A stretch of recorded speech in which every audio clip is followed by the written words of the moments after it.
Hey folks, it's me and John, and we are live.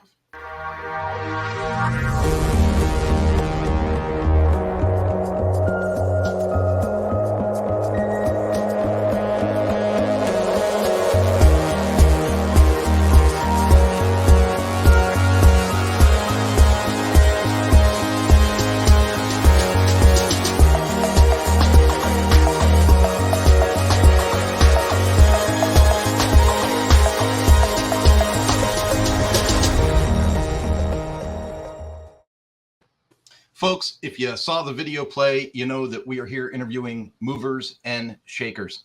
And as the Mañana No Mas podcast unleashes almost its 100th interview, which I feel almost silly saying to this person, we are going to invite Jonathan Denwood to the stage and have a conversation with us. Jonathan, this will be episode 99. And I know that you're coming up on like episode 1000 with the WP-Tonic show. So absolute pleasure to have you. If you would, dude, I know that a lot of people see us work together in other places, but you're here with my listeners and viewers. So if you would give yourself an introduction, and I'll let people know who we're talking to. Yeah, sure. Thanks, Kurt. But first of all, reaching 90 episode is a great achievement because most podcasts fade out after 10 episodes. So getting to the near the 100 is a great achievement, Kurt. Well, thank you. I'm 10 times the average. Yeah, you are.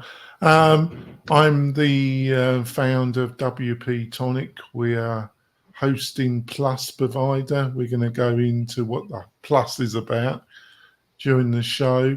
And I also do about 3 podcasts per week, plus a load of video, plus write a load of articles and everything else, as you know, Kurt.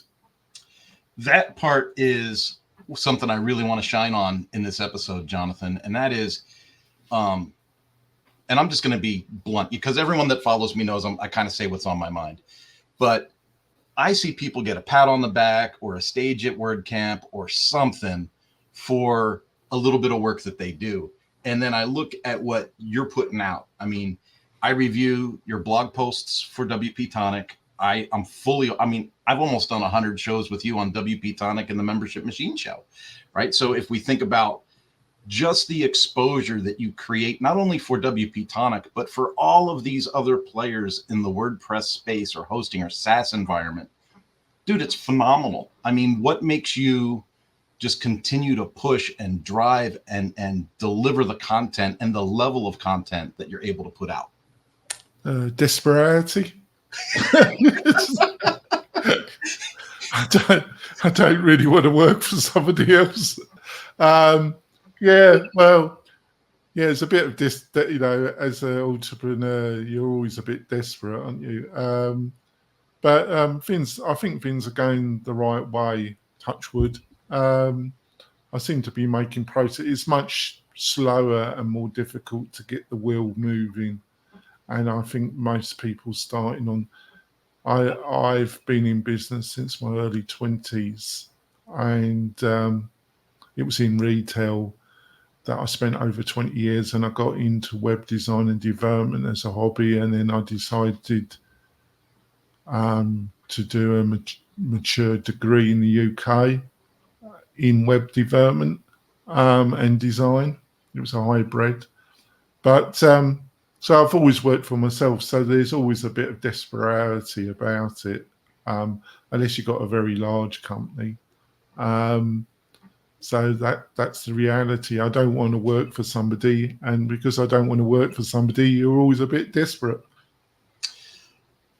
It's so interesting the way that you phrase it. And for those that aren't aware of Jonathan, he does make up words. So I don't know if desperality is a word or not. Yeah, I think it is actually desperality. We're going to take it. We're going to take it. We're going to use it. Should be a word if it isn't it? I'm going to hashtag that sucker and see if we can't get it to trend after the show.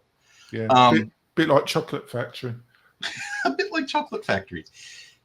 You mentioned the UK, and people can obviously hear a little bit of tone.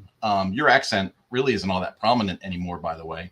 But it's from the UK. What made you choose America in the first place? All the years that you and I have known each other, I don't think I've ever just flat out asked you that. Why are you here?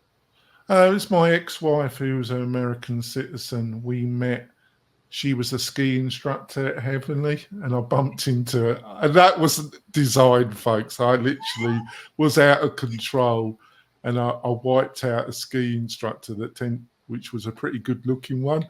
And she just took a fancy for me, and she was off work, and we just skied together, and we kept in contact. And then she got a job with a US base, but they had a UK offices, and it was a merchant bank, and she got a job in London, and she reckoned she never did that because she was pursuing me. She said it was just a convenience, you know. And then we got married, and I was in retailing. I had a small chain of dry cleaners.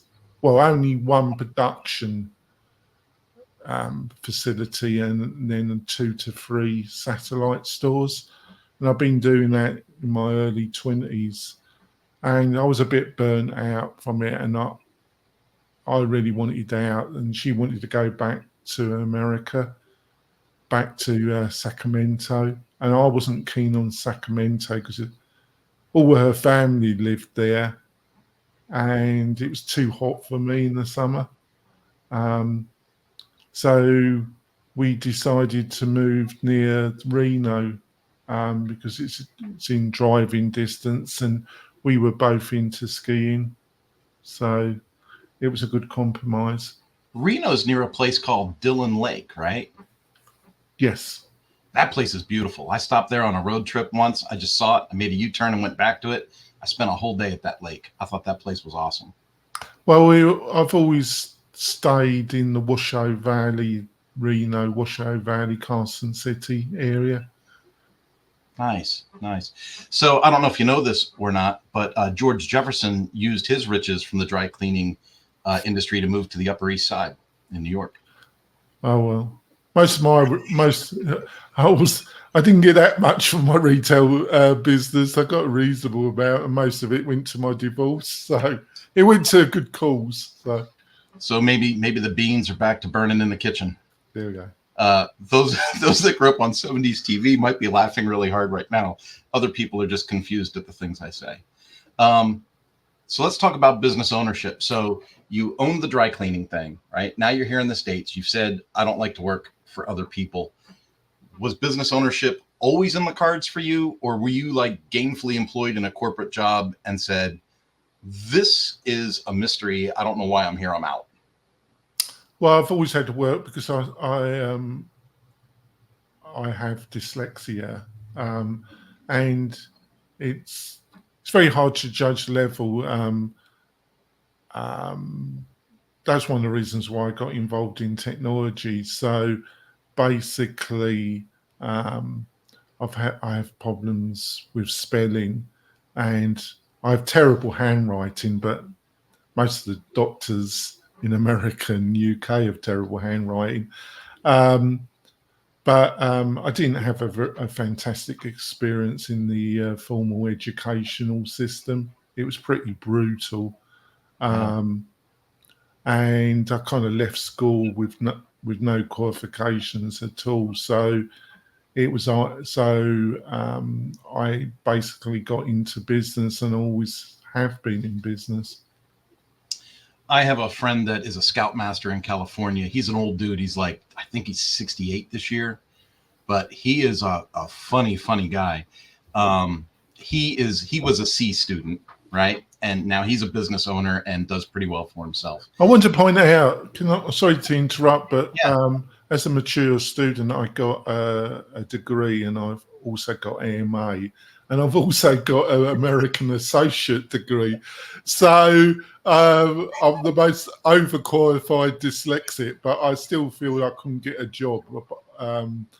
Apart from menial jobs, I still have this feeling. But the only good thing about it, it's probably totally incorrect. I probably could get a job somewhere in the WordPress community now. But those folks hate you. I've got a few people that still like me. Most don't, but I think quite a few people like me. There's a few people that definitely don't, but I'm not at my age. I'm not seeking. I realise you can't please everybody, nor should you attempt to.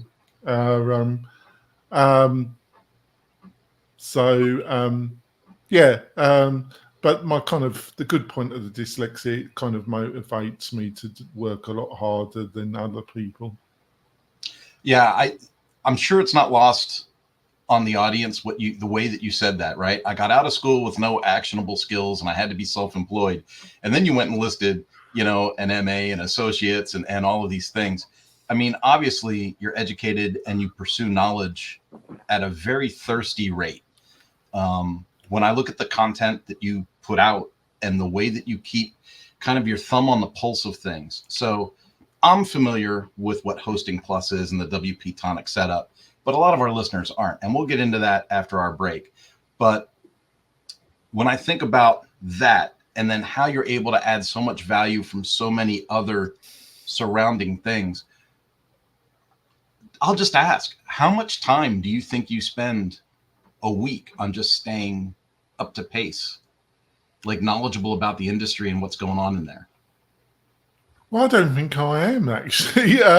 I'm just out because obviously it's the world of WordPress, but I am not selling direct to WordPress professionals apart from my sponsorship packages and the relationships that I build and the access to people that are good quality developers with the right attitude. It has some benefits to me, but I am not selling directly to the overwhelming WordPress professional market, which I stroke developers, designers, and all the extra jobs involved in the WordPress professional space.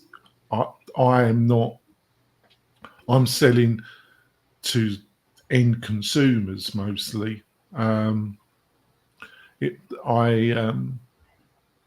of the type of packages that I'm selling, basically, either directly to consumer through a kind of SaaS model or as an agency model. There's a load of overlap that took me a while to accept. And it really is around the concept of what Hosting Plus is. It took me at least 4 years to really work out that I could, if I was in the WordPress space, I couldn't really sell something as directly similar to SaaS, software as a service, because of the WordPress community and how it works. It's a slightly different format. When you start to describe that, and again, we're going to cover this very shortly, and stay tuned to this, folks, because this is a really important segment coming up. But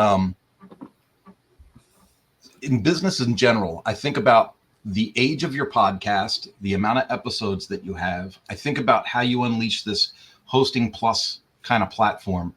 And I would venture to call you almost a futurist in that regard, meaning that you came into these types of markets earlier than other people. Where would you credit that kind of inspiration for yourself? What enables you to think out of the box and see a solution that people haven't identified as a problem yet? I'm not trying to be funny here. Desperation. Well, no, I'm much more tolerant. I'm used to failure, so I'm much more tolerant of it. Doesn't mean I like it, but if you're somebody that has dyslexia or some neuro condition that makes things some aspects of your life harder, or you've got a physical disability, or you suffer some society problems, whatever it is, either you're going to give up or you're just going to have to accept. You're going to have to try harder, get up, try again, then probably get up again and try again. There's a lot of trying, put it that way. Yeah, yeah. I think about one of my own projects that I treat as a passion project, and you're very familiar with it. I went to market with it and I tried to sell it, and it's still available, but I just feel like I was very early to market with that particular piece. Like every time I try to sell to who the avatar is, who the target audience is, I change the text, I change the pitch, I change the offer. It just doesn't seem to hit yet. And then I realize they don't recognize the pain yet. Like you can sell the pain point or the vitamin, and I've been trying to sell it like a vitamin, and then I try to identify the pain points, but I'm trying to educate and identify pain points for a customer that doesn't recognize the pain yet. It's like you see them struggling and you know you can help them, but they don't recognize their own struggle yet.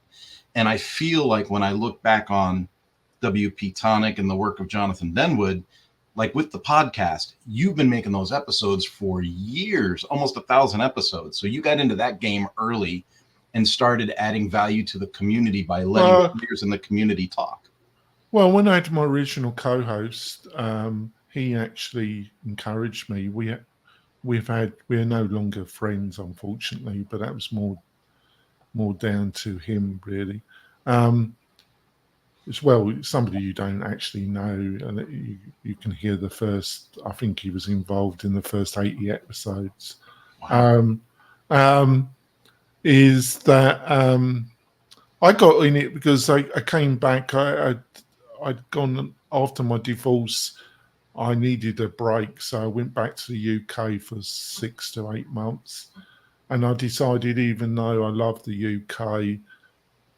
It sounds a bit shallow, but one of the problems in the UK is the weather. And one of the nice things about Northern Nevada is you get almost 300 days of sunshine. It's a lot cooler than California because you're 4,000 feet up in high desert. I live in a valley. I don't live in I live near to Lake Tahoe, but I don't live in Lake Tahoe. It's about an hour's drive to Lake Tahoe. But it's a lot cooler for most of the year up here. But you get tons of sunshine, where in the UK, the weather's very changeable, but there's a sustained period of 6 to 7 months where it's just grey, just overcast and drizzle and rain. And I just can't do that anymore. Yeah. If you grew up in it, it'd be different if you didn't know better. But once you've been exposed to like 300 days of sun, it's kind of hard to give it up. Yeah, I just couldn't go back to the UK because of that fact. And it does sound a bit shallow, but it does affect you, and it affects your moods when you've got that. You know, if you don't know any better, it doesn't affect you. But so I came back. I've lost the track where I was going with that, actually, Kurt. It's all right. It's all right. It was kind of like, just identifying why you're here and your inspiration and what keeps you ahead of making decisions before people recognize that it's a pain or something they need. Let's do this. Well, I'd just like to finish off market positioning and position a brand. I've got another business that I've been running for almost 5 years. And because of WP-Tonic, and it's got a bit bigger WP-Tonic, I haven't put the amount of effort into the other business. And I've got a partner that's been busy with other things. And I thought we were going to give up on it, but I actually starting to see some progress over the last 4 months with this other business. And it's kind of been semi-dormant for almost, well, I was constantly changing the position, the branding, and it's in the real estate industry, offering service to brokers and real estate agents. And I've been surprised that suddenly I'm starting to get some traction because the industry's in the kind of semi-collapse. But there's still a load of agents and brokers still active. and I just think we're finding better positioning. But looking back, I don't think I could do it any quicker because I just didn't understand the industry.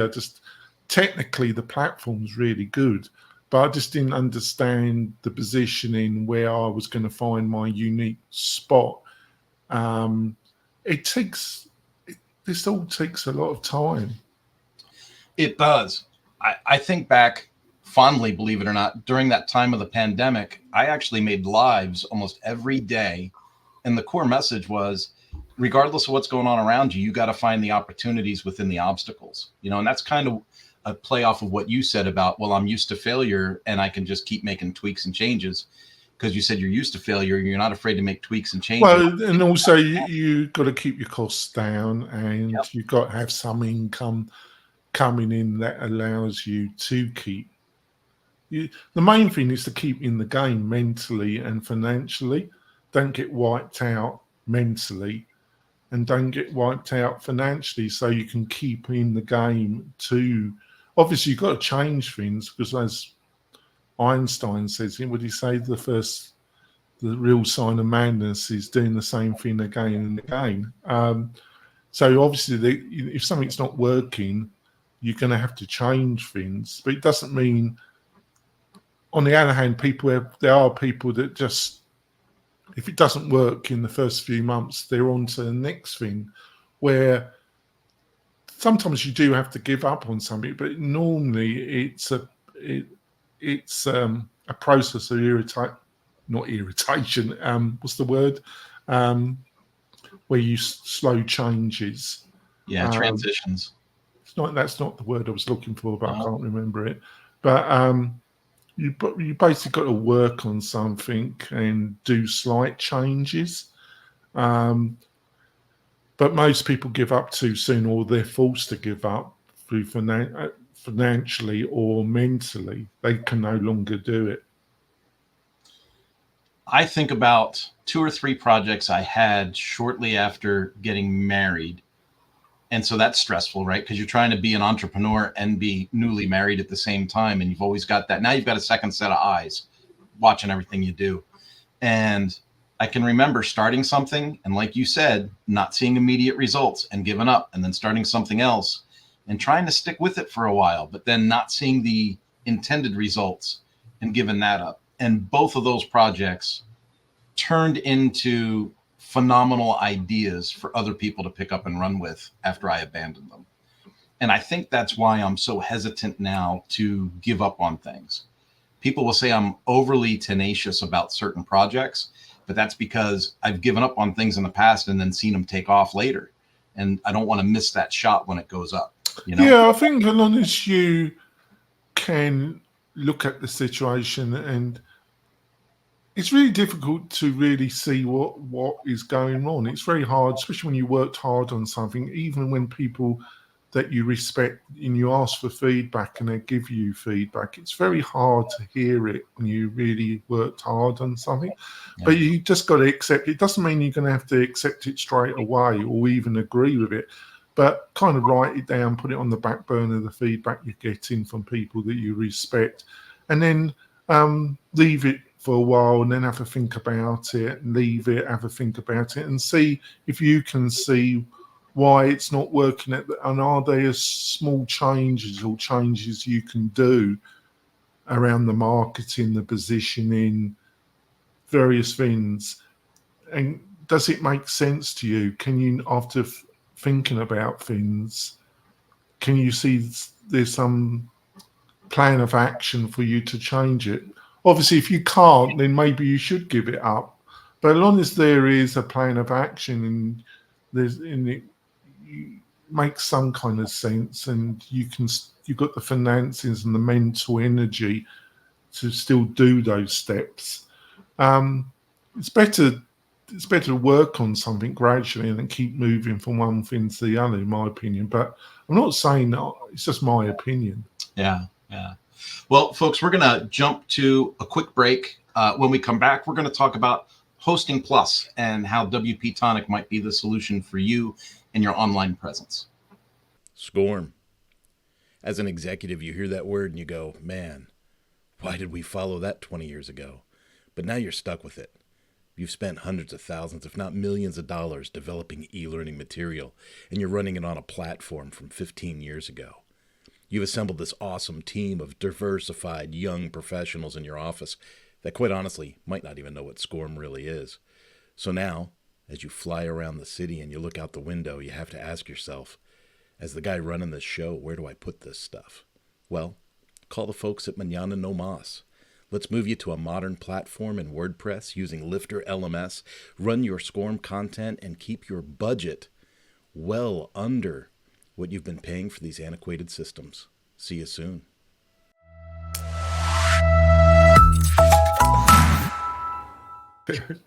Folks, welcome back to the Mañana No Mas podcast. We're sitting here with Jonathan Denwood having a really good discussion. Two things that I want to bring up before we get to the next question, and that is Mañana No Mas, mañananomas.com. We provide internet services. We provide corporate coaching and training on leadership, process management, things like that. If you're looking for that type of business consultation where in the end of your process development, you probably end up with a new website, then we're definitely your people to help with that. The other thing to consider is if you're looking for Hosting Plus, which you'll hear us talk about here in the next few moments, Jonathan has a link that he says in almost every show I help him with, and that is WP-Tonic.com/deals.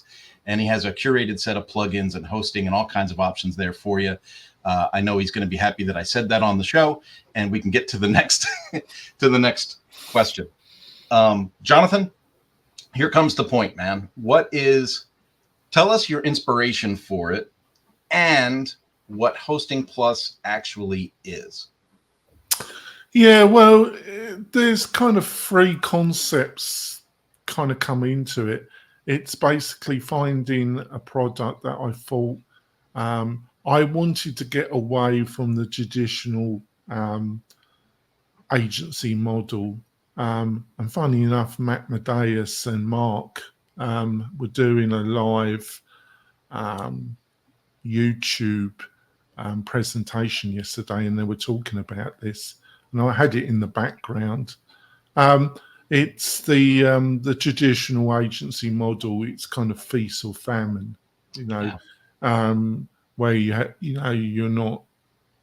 haven't got any kind of projects coming up, and then suddenly they all appear and they all want it yesterday.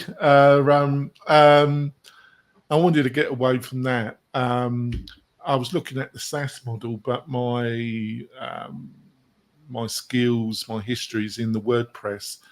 But I thought we need, let's try to find something in hosting, because hosting in the WordPress space is one of the areas that you have the traditional subscription model, which is very attractive for stability, stable income coming in.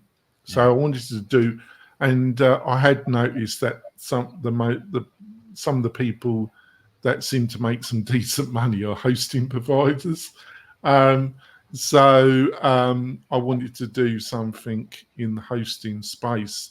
So I thought there must be a way to be a boutique hosting provider, to be a micro brand in the hosting sector. Yeah. Because other industries, like one of my hobbies is I'm into watches, and there's very large established brands in watches, but there's all over the last 10 years, there's a whole set of micro brands that have appeared in the watch industry. Some of them have become middle brands, and then you got kind of real micro brands, boutique watch providers. So I thought, I've been watching that, and I thought, yeah, I think you can build a micro hosting brand, right? Yeah. The other factor is other people in the WordPress space. There's been about half a dozen, maybe. There's probably been a lot more, but half a dozen on my radar that have attempted to build a WordPress product, but have what I call sassified it, and that is a totally created word. But what they've done is they tried to take a WordPress plugin and they've tried to turn that into a SaaS model. Now, some of them are doing okay with it. Others have done okay, but it's always hit a brick wall because it isn't a SaaS. You still have to get hosting. That product still, and what they've done is they've not wanted that core plugin to really work with other plugins because it causes a lot more support tickets. So then they start building additional add-on functionality around it, and it ends up being what I call a WordPress wall garden. So, and what ends up, you don't get any of the benefits of WordPress, which are all these other Lego bricks that you can click together with another Lego brick, which are the plugins to build something that can be customized to your requirements as a business owner. You lose that, but then you lose the benefit of SaaS, which is kind of quasi more reliability, less hoops to jump through. What you end up is the worst of both worlds. You end up with the technical overhang of clicking all these Lego bricks, but also the benefits, but you lose the stability and the one Swiss Army knife concept of SaaS. So you end up with a kind of bit of a Frankenstein. And that's, in my view, that's problematic. So how do you overcome that? Well, the other factor is that a lot of the more premier WordPress hosting providers, they utilize the word managed. And the problem in the WordPress space, the hosting space, is managed has been totally abused. It's got to the stage where it doesn't really mean what I consider. With our base product, our base Hosting Plus, I think we truly do offer a managed WordPress service. And then we've got Support Plus, which adds, and it took me a little bit of time to work out what those boundaries were. How was I going to word it to customers? Where were the dividing lines? Where were the break points? And it's just taken a lot of time and energy to work all that out and work out the procedures, the language, where those break points really are, so you don't give one answer to one customer and give a different answer to the other, because you need a system of dealing with questions that come up on a regular basis, right? So this all takes thinking, work. It's a lot of balls up in the air, isn't it? It sure is. Because of my experience in other industries, Jonathan, as you were talking, I was thinking of, there's a reason why people hate the car business, and there's a reason why people hate, especially going to like a dealership to get service work done. And that's primarily because somebody can go in and say, I need brakes on my truck, and they might quote that person $500. Someone else will show up the next day with the same truck and they need brakes on their truck, and it's $780, and it's like in a lot of shops, there's an inconsistency. So over time, they had to come up with flat rate guides and pricing matrix guides and all these things so that things would mesh together better and people would have a similar response or a similar, experience. And so when you think about your version of hosting, and I think we should probably just, in a simplified way, tell people Hosting Plus is you get the hosting, but you also get a curated list of plugins to choose from to do what you want to do with your website. And Jonathan and his team set that up for you. So that's a pretty cool deal. Yeah, Because we specialize in membership and community focused powered WordPress powered websites. Like if you want to build on WordPress something like you could get with Mighty Network in the community space, or if you want to build something on WordPress that can compete with Kajabi, which is the leading provider, or Teachable. I would say Teachable and Kajabi are the two leaders in that space, with probably over half a dozen other providers. But I would say Kajabi, Teachable, Mighty Networks, and Circle, they're the four leaders, in my opinion, in the SaaS market. It's an enormous market. Education is still expanding, not formal, but in the informal space is still growing. And there's still enormous opportunities for individuals or small organizations. There's just a host of different people that are utilizing what I call e-learning to either make their business more attractive to, or selling their experience to consumers. So we provide a list of plugins that are fully licensed that we provide as the package. Plus we configure it all together. Plus we provide the email marketing backbone, because email marketing, and we set all that up. So saying it's hosting plus is really the right term, because it is hosting, because even in the more expensive so-called managed hosting space of WP Engine or Kinster, or around the $25 to $40 space, you don't get anything. We charge $55, but compared to the SaaS, that's reasonable. But if you pay yearly, it goes down to $35, which is extremely competitive for what you get as a bundle, isn't it?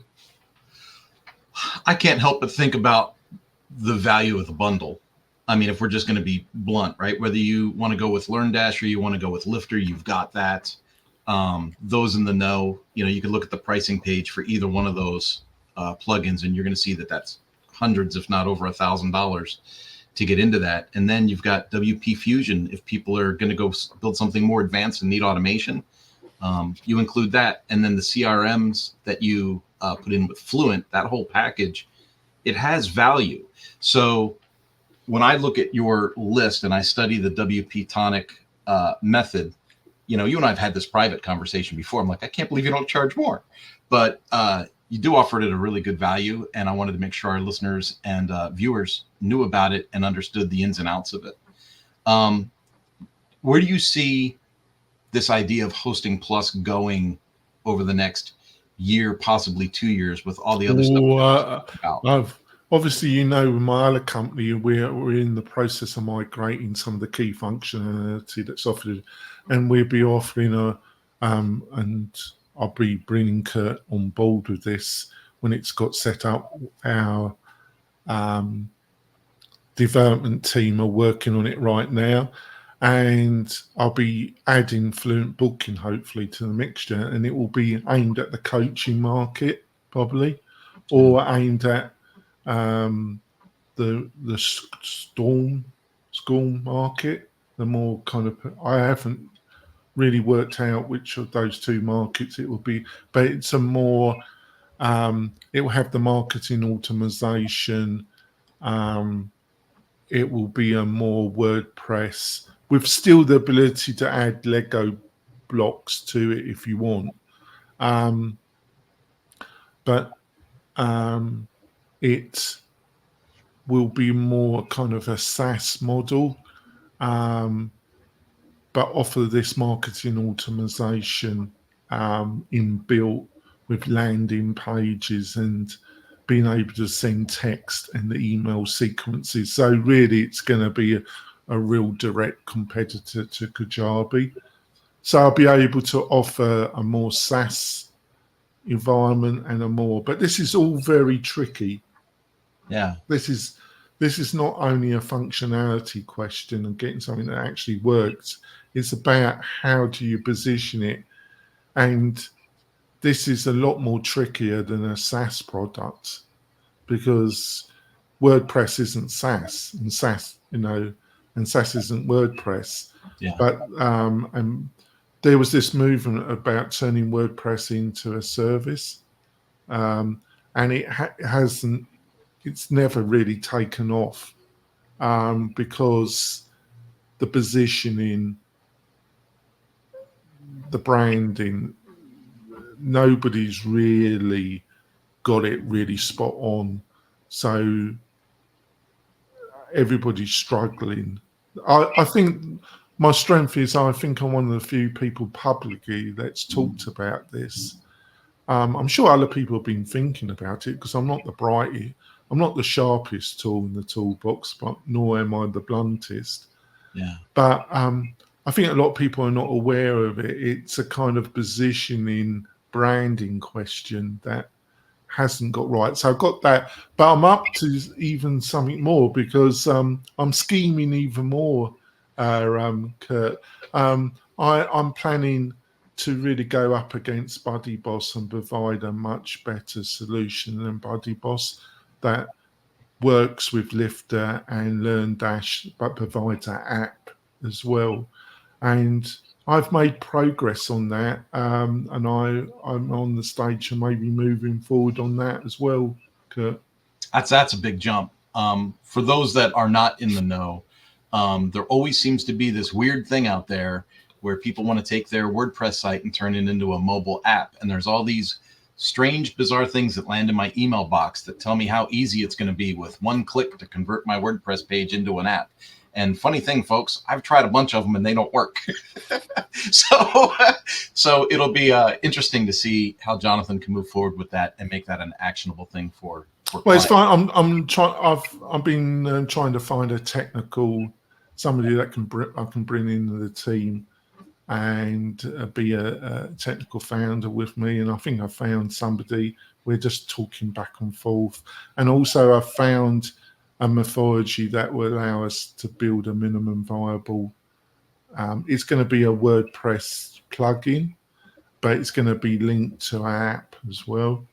And we might have found a way of that we don't have to throw a ton of money, so we can build something that will be a minimum viable product and see if we can get it that will work work, but allow us to try the market and then invest more money in adding more functionality and polishing it.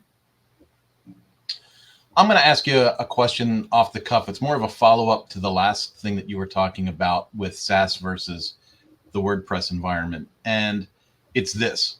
So beyond the work I do with Lifter LMS and the way I help you at WP-Tonic and Mañana No Mas, I run the WordPress meetup in Hutchinson. And just last night, I was talking to a gentleman who is trying his best to build what he wants in Squarespace. I have other people in town using Wix. I have people asking me about Shopify stores.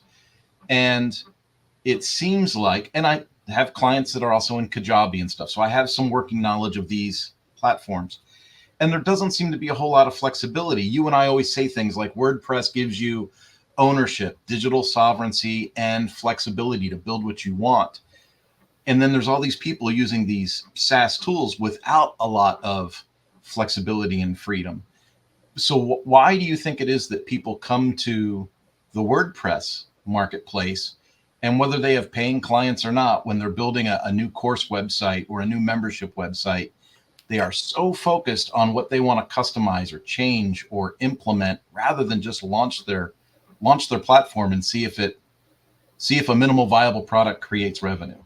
What do you think? Well, I think it's WordPress.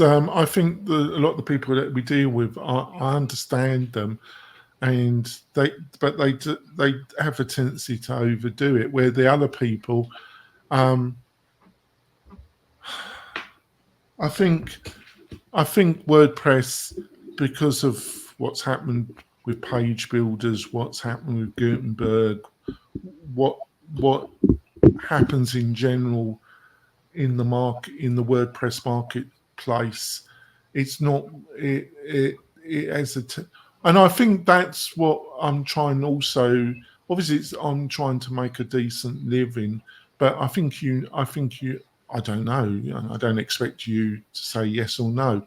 I'm not in this to become a millionaire. I'm just in here so I can secure a reasonable future for myself, and I just don't have to work for somebody else. They're my two main objectives, Kurt. And I have a reasonable retirement. I'm not looking to become a billionaire, but I'm also, I think, with these kind of hosting plus niche providers in the WordPress, I think we're going to have to offer a more solidified solution, but avoid a total wall garden scenario. We just got to find that sweet spot where we're giving more, we have more control over the situation and more guidance. And I think we're getting that with WP-Tonic and Hosting Plus, that, you know, we have a couple of clients that haven't listened to us or in the past have kind of thrown every plugin and service onto their website, and it leads to a really hot mess. But they gradually, you know, some of them we lose and they just blame us and they go off, and then they're probably trying different providers. But others are stuck by us, and then they gradually learn the hard way and they start listening, don't they? And they gradually kind of control them. But it is difficult because when you look at a lot of our customer base and you wonder how are they going to cope with something like Wix or Squarespace, where they have no flexibility, do they? No, that's the part that is so dumbfounding. You'll see someone say, well, I'm so frustrated, I'm just going to go and put my course in Kajabi. And I think to myself, you're going to move to Kajabi, and you were the one that wanted to change these buttons, change this layout, custom dashboards, you know, all these things, automations and tags and CRM integrations. And I'm like, and you think it's going to be easier in Kajabi to get what you want? I think they're mixing. It's just occurred to me, and I just want your feedback. I think they're mixing two things up, because they get sucked into all this customization at the wrong moment, because it's obviously everything has its right time, and they're just trying to do all that too early. But then they know they need to get launched. So there's two things working in two different directions. So that builds frustration, and that's why with my other podcast, the Membership Machine Show, this is why I'm always going on about bootstrap startups. Why I'm always going on building the minimum viable course. Just like the minimum viable product, the minimum viable course. I'm always going on about it, aren't I? I'm getting a bit tedious, aren't I? Because I think it's if you accept that concept that you're there to build the minimum viable course, get something that's reasonable, but you've got to get it out there and start marketing and trying it. It gets you in the right mind place, so you don't get sucked in and then reach this frustrating point where you chuck it all in and go into something that's even more confining, which is called Kajabi. Well, I want to move on, and I want to address. Well, first, I want to thank you. I'll thank you publicly. You've turned me on to a couple of what we'll call leaders in business and industry. One of them is Rob Walling. You know, I was on the show with you when we interviewed Rob, and he was gracious enough to send us both copies of his book as it was getting released. I read the stinking book, and then I actually put it in an audiobook and re-listened to it with his voice riding my bike. And I followed his podcast over the last year as well. So that's an example where your tie to the community and the industry and your connection to leaders in the space has really been a benefit to me. Who else would you consider, thought leaders in business and leadership, whether it's in WordPress or any other industry? Well, on my list was Rob Rowling, because, he does the podcast Startup for the Rest of Us, which I mercilessly mercilessly copy a lot of his ideas, but I do say I am honest about it, aren't I? I say, well, I've just copied Rob's framework and applied it to the members, because I honestly do believe that Bootstrap, a lot of the concepts that he goes for in his podcast, Startups for the Rest of Us, I think you can apply to starting a membership course-based e-learning business in 2024, all right? And he does the micro conference as well, which I was thinking of going to, but I didn't, because I've got other things to pay for and that. The other one, who's actually coming on the Roundtable show in July, actually, again, is Jason Cohen, the founder of WP Engine. Jason, like Rob, they're personal friends anyway. Rob invested in Jason's company in WP Engine, made a ton of money. But Jason is one that I've been following. Jason, like Rob, for donkey's years. I got into the both of them around 2010, I didn't read that worded actually, folks. I started following them around 2011, 2012. They're both highly influenced me. And I would say I'm not close friends to them, but I would say they'd be happy to say I was more than an associate. I would say I'm friends with both of them. Yeah. And they're just two great guys, and they're very knowledgeable, and they're not pushovers. They're both hardcore business types, but they are still both generous in what they do for people. They haven't become totally cynical and bit of arsehole types, which a lot of business people do, because it's so difficult to get a successful business. The amount of crap you have to deal with, you can become very cynical and very bitter. Both of them are still generous and they haven't allowed that process to happen to them. Keeping your sense of humility as you grow and expand is a challenge. Remembering where you came from and extending grace to people, that's a challenge all the time. I wasn't that good at it 15, 20 years ago, Jonathan. It took a lot of time, a lot of reading, and a lot of study to be able to give people some patience. And you can tell that when it's one of my weak. I do care, but I am not patient. I am blunt. But I can be reasonably caring as well. But I can be. My mother came from Yorkshire. She never lost her and Yorkshire people are in England.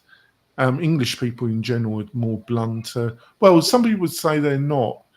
Some Americans would say English people aren't. They are more polite in some ways. But my mother came from Yorkshire, and Yorkshire is notorious for breeding very blunt people. And she was extremely blunt. And I think that rubbed off on me a bit, to some degree.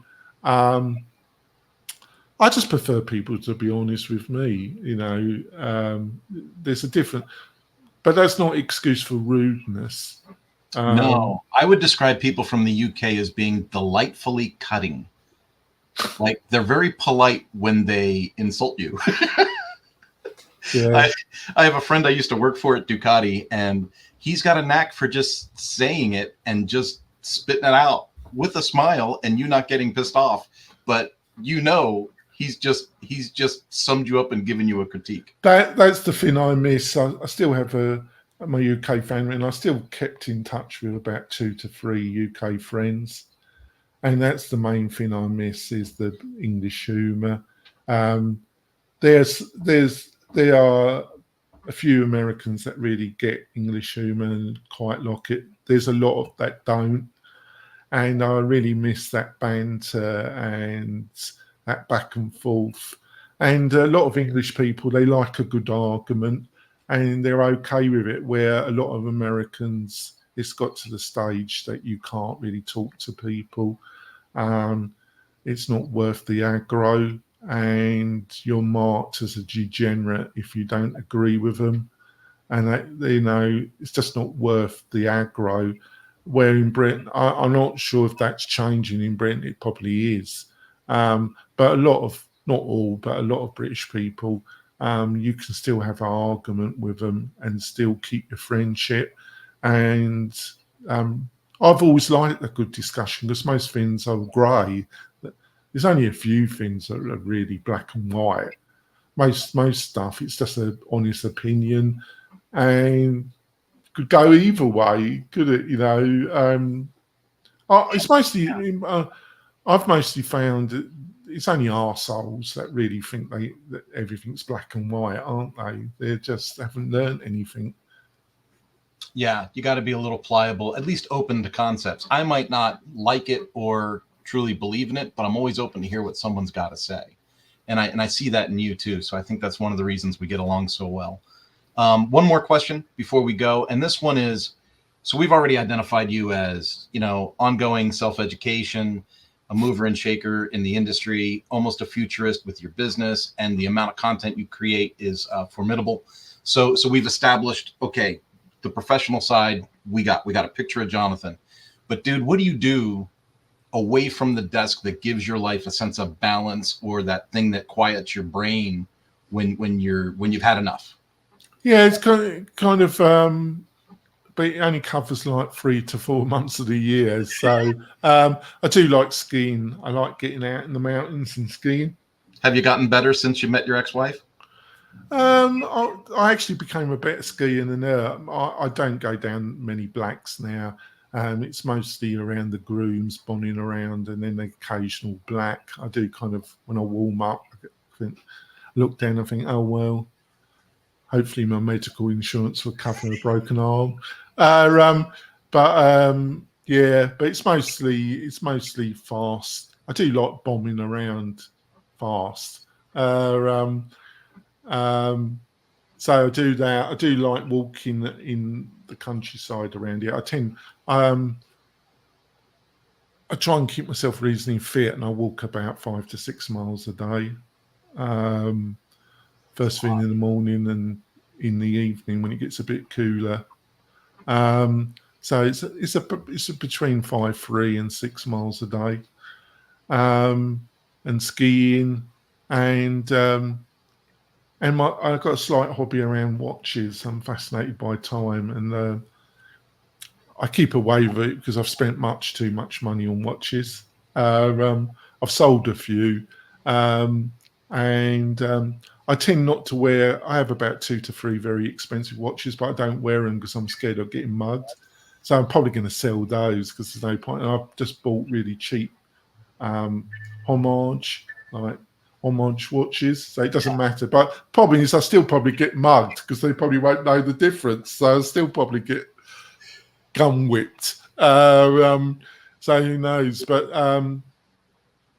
yeah, so it's that. But all this stuff. I like podcasting because I was a big kind of self-educated me, because when I was at school, my father was quite successful, but he came from a very working class background. My mother did. My father was pretty successful in business, but they were very traditional English as well. So they just left my education to teachers, and these teachers just kind of beat the shit out of me all the time, because they one look at me, because I was always pretty bright, but couldn't get the results that they were looking for. So they started hitting me quite a bit, which isn't nice, is it, Kurt? Is it? Old school, man. Old school. Only old people like us remember that. Oh yeah, they used to cane me beat me left, right, and centre. And so that kind of makes me a little bit of a rebel, really, because I've sampled a bit of authority, and but on the other hand, I think people do look for leadership. I think if you get a group of people, and in a business or in the army or whatever, so they know who should be running it. I think there's agreement about who's the right person, or he or she. I think everybody knows in the organisation who not only does the talk but can do the actual work. And on the other hand, they also a non-psychopath leader knows that he knows he needs a break, or he needs to move on to another part of the business and offer opportunity to somebody else. Yeah. Because who wants to do the same thing all the time? If you're an open person, you've got confidence in what you're doing. It's all these people that got personality problems and that. But most organisations, there's this fear of kind of quasi-openness and quasi-democracy. But most organisations know the people that can do it. Yeah. I don't know. Would you agree, or do you think I'm misleading? No, I totally agree. And it's amazing how quickly a group of people can identify a leader in a group. It's think about the selection of a jury. They go into the jury deliberation room. There's 12 people in a room, and within 10 or 15 minutes, that group of people will pick one or two people that are going to lead that jury. I got that ear. I think I've been told I've got that kind of ear, but I actually don't want to do it anymore because it's aggro, isn't it? It's a burden. It's a pain in the arse being the leader, actually. And I think that's if you've got people that you're on the right person, it's these people that need to be the leader. They actually need it. Yeah. That's a problem when you really, really, I just do. I've had a few occasions where I've had to take a leadership role because otherwise we're all going to go down the shithole. Yeah. But I didn't really want to do it because it was painful. It was really painful, that leadership role. I didn't really want to, and I certainly didn't want to keep on doing it after we got over a crisis. I wanted to get rid of it as quick as possible. Yeah, delegate it and move on. Yeah. Well, Jonathan, I want to thank you, man, because the time that you've given us is super valuable. And it was nice. Here's what was nice about today's time with you, and that is just putting the shoe on the other foot. You offer the spotlight to so many people in the space, and rarely do you get to be in the spotlight. So it was fun to get to know more about you and share you with our listeners and viewers. How would you prefer people to get in touch with you if they're new to Jonathan? How would you prefer them to make a connection? Well, look for the WP-Tonic podcast show. Go to iTunes and look that up. You can follow me on Twitter, at Jonathan Denwood. Or you can join the WP-Tonic YouTube channel. There's a load of stuff always being published on there. I think I haven't got a big enough audience really, but I think I've published 1,000 videos on that channel. That is, that's one of those weird things about YouTube. There are a ton of talented creators with less than 1,000 subscribers, and they might have a ton of views, but people don't subscribe. No. So if you go and you like it, make sure you subscribe, make sure you hit the bell, all those things. Do it to the Mañana No Mas channel as well. I'm up to 84 subscribers now. Well, yeah, you told me, because I think I'm up to 1,600 now. But I've got to tell you, but also a lot of people buy users, to be quite truthful about it. Yeah. But the only thing is, I kind of don't get enough. But a lot of them, but they're the main areas. If you want to follow the show and follow me, Twitter, the podcast, YouTube channel. Excellent. And don't forget to visit wp-tonic.com/deals. That's all you're going to get from that page. Yeah. And then we've got our course page. We've got the wp-tonic.com/course. And if you want to learn how to build a WordPress based membership website using Lifter, Cadence, all the modern Lego bricks, it's really inexpensive. Kirk actually developed the course. It shows you from the beginning to end how to build a membership website on WordPress. Go there, buy it, and it will save you a ton of aggro and time. Absolutely. Jonathan, thank you so much.